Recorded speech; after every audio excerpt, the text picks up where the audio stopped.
Hello and welcome back to the Met Office 10-day trend. Following 2018's topsy-turvy year of weather, 2019 starts off with quiet conditions. High pressure in control over the next 10 days, and that means that for most of us, for most of the time, it will be dry with light winds. There'll be some frosty nights, some foggy mornings, some crisp sunny days. But I suspect that for most places, most of the time, it will often be cloudy. In other words, the kind of weather that we've had over the last 10 days is expected to continue over the next 10 days. At the moment, the jet stream, which often brings us unsettled weather, is riding well to the north of the UK. That's where the unsettled weather is going, but it's also diving southwards across Central and Eastern Europe, and that's where the really cold air is going at the moment. For the UK, in the wake of that jet stream, we've got high pressure. And running the clock forward over the next 5 days at least, you can see that high pressure wobbles around a bit, but it doesn't stray too far from our shores. And with that high pressure remaining nearby, the weather can be generally described as quiet. But if we put on the cloud and run the clock forward again, we can see that things get a little bit more messy because there are large areas of cloud floating around the area of high pressure. There are also some cloud breaks. And getting the exact position of those cloud breaks correct over the next few days is going to be very tricky, but essential because where we get cloud breaks, well, we'll get overnight frosts, we'll get crisp sunny days. Where we don't get the cloud breaks, of course, it will be a little milder.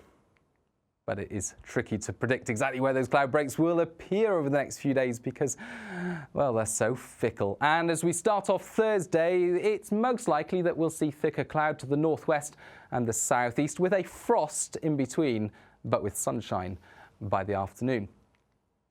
Overnight Thursday into the start of Friday, we lose the cloud to the southeast, and more widespread, we can expect a frost across England, Wales, eastern Scotland as well, and in some places temperatures will fall well below freezing.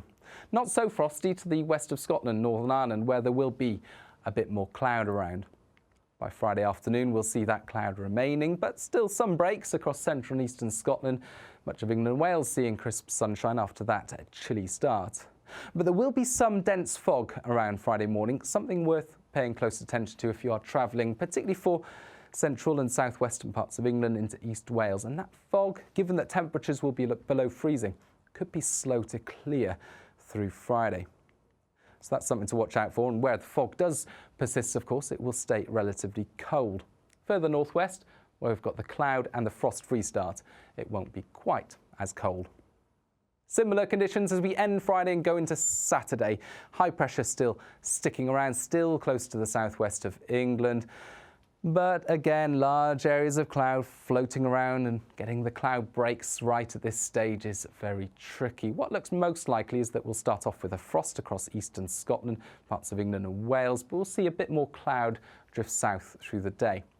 Most places, though, will be dry. There'll be some sunshine for the southwest and the northeast in particular, and there'll be light winds with temperatures close to average. Mildest in the northwest, coldest in the south. Sunday, spot the difference. High pressure, virtually in the same place. Cloud across Scotland, Northern Ireland and Northern England, a little thicker for a time, perhaps giving some light rain and drizzle through Sunday. But there will be some sunshine returning into the far north of Scotland, and there'll be brighter weather as well for southern areas. So on the whole, high pressure here to stay through the weekend, leading to dry weather for most of us most of the time. There will be a lot of cloud floating around, especially in the north, where it will be milder, and in the south we'll have some cloud breaks, and that means there'll still be some frosts around through the mornings of the weekend.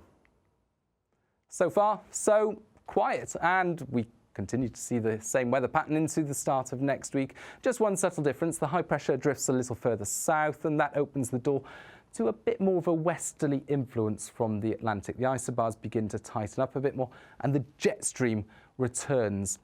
Now, that jet stream isn't going to be very powerful, and in fact, the majority of computer model simulations suggest this kind of setup through next week. High pressure still close to the south of the country, low pressure being steered well to the north, but with the potential for a bit more cloud, a bit more wind, and a bit more rain towards the northwest of the UK. whilst it will be generally dry with clear spells further south and still the potential for some overnight frost when we get cloud breaks. There are some computer model simulations that suggest that we'll see high pressure in a slightly different place. This kind of position would allow colder air to arrive from Europe, but these simulations are in the minority. Whether we get one or the other, they tend to all agree that we'll have high pressure controlling our weather through the next 10 days. That means that on the whole it will be dry with light winds. There'll be large amounts of cloud floating here and there, but where we get cloud breaks there'll be some frosts. And where we get some thicker cloud at times, especially through next week, there'll be some rain to the northwest.